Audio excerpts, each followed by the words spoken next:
Allen here. Thanks everybody for watching and listening.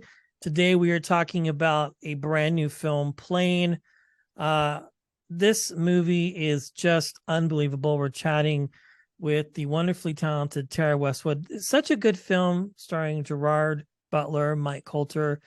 This film is a love letter to the 90s, just to a classic time of just badassery, I guess you could say.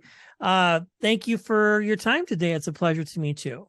Listen, thank you. And I love the way you just described it, because that's exactly, I only saw it at the premiere for the first time the other night, and that's exactly how I felt about it. I was like, it's like a Die Hard, that kind of film as far as, it's nonstop action, but then I laughed and I even cried a few times and I wasn't expecting that. So yeah, you totally got it. I love it. And a little bit of Passenger 57, a little bit of Air Force One. Plane crashes, pilot needs to team up with the bad guy to fight off. Right. It's just really good. So how exciting is it? I mean, it has to feel great to have this movie out. It feels so good. And just seeing it on the big screen, there'd been talk about if I should see it ahead of time and getting a link. And I was like, Jerry had said, I want you to see it on the big screen. I'm like, I want to see it on the big screen. And what they did with those, I was asked on the red carpet, what's the one scene you're looking forward to everyone seeing? And I wish I could go back and answer that question again now that I've actually seen it, because the plane crash itself, like as it's crashing, is so freaking amazing. Even just as the plane was taking off, like I leaned back in my seat. I mean, they've got that plane in Puerto Rico. They had it on this big gumball. They have, like, they're shaking the heck out of that plane. So I'm not in those scenes, but seeing it was just a joy. And all the actors said that, they're not really acting. I mean, that thing was moving around and they were actually scared. And it just, the fact that it's not all CGI'd out, like, it's just, I love those scenes because you really feel like you're in that plane, Yeah, I mean, it's just very believable, even with the way that they make things today. And obviously there's not CGI here, but the way they might go about other things in particular, it's just really, really good. How exciting was it for you to work on this project, to work with an amazing cast, and to just have an all-around fantastic experience on a project? I mean, it was that, Gerard Butler, let's just start there.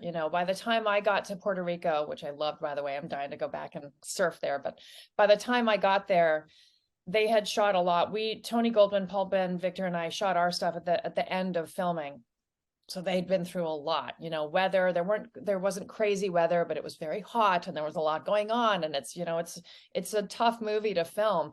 So the cast and crew had been through a lot. And by the time we showed up, I kind of thought everyone was going to be like, ugh. And that wasn't the case. They were just, I'd never been on such a big budget film before. So I didn't know. I come from an independent film and also theater background. So I thought, what's it going to be like? And I just figured it might maybe be kind of cold, and I don't know what I thought it was going to be, but it felt like I was on a little independent movie set, except that we just had, better food and nicer clothes, and just everyone was so collaborative and so nice. And it was exciting to be there in that way, because it was really just a great experience. But I have to attribute that to, the captain, to Jerry Butler, because it all comes from the helm, and that's how I felt on that set. And then watching the movie the other night, everyone is just at the top of their game.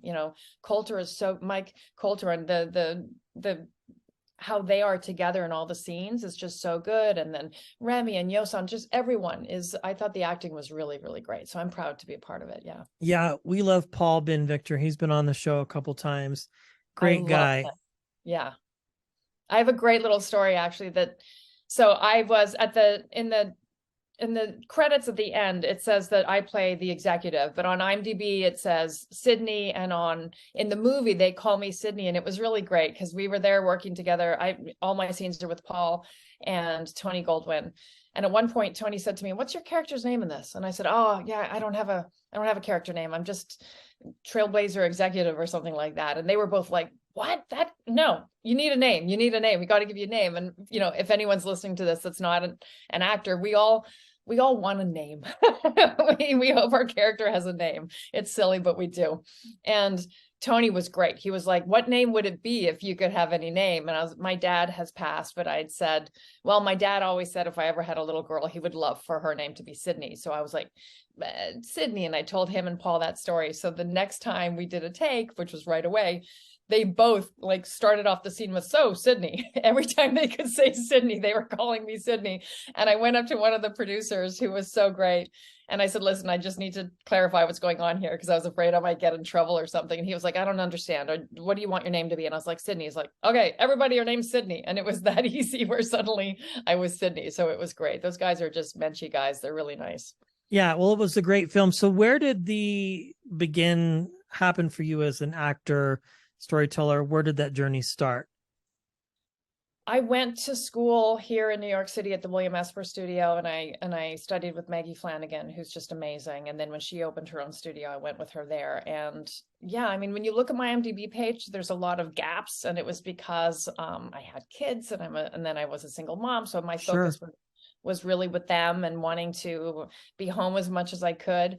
And then suddenly I start working more, gratefully, and it's just because they grew up, so I was able to have more time. And yeah, that's what it was. I like I said, I've done some theater here in New York, and I've recently started directing. Actually, I directed a short film called Triggered, which was my directorial debut this past year, and we were at Tribeca and Woodstock and Chicago and a bunch of great festivals. We're actually up for a Hollywood Critics Association award in February, which is so insane to me. But yeah, it's a short film. It's 18 minutes long. I've got a great cast: Isaiah Whitlock Jr., Caitlin Maynor, Bobby Burke, and myself is in it. It's a film written by Thomas E. Dunn that it's about gun violence.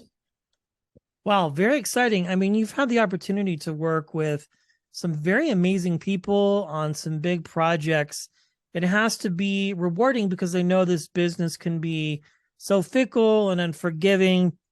But when you get these big opportunities, it just has to solidify yourself as an actor and storyteller that this is, and a parent too, that this is definitely something that I'm supposed to be doing versus like a regular 8 to 5.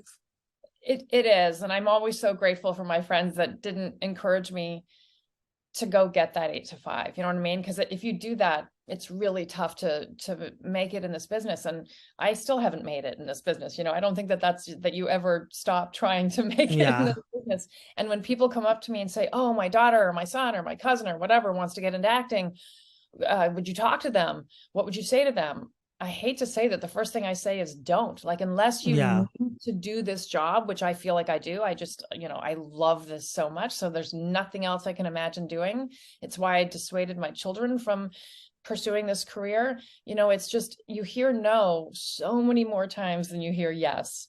And you've got to be willing to get a catering job or do whatever in order to cover the bills in between. So it's, not woe is me. It's just not an easy business because, it's very fickle, as you said, and it's not a meritocracy. And it's not something that I think the lighthearted can get into unless they're just ready to stick it out, which, every time I get a job and it's a good one like this or something I'm proud of, I'm just filled with gratitude. Trust me. It's so much Absolutely, fun. For sure. Well, the sky is the limit. This was a lot of fun watching you and just an amazing cast. And when we were emailing, you were headed to a cast party. So I imagine that was fun to be able to see folks again after working on this project.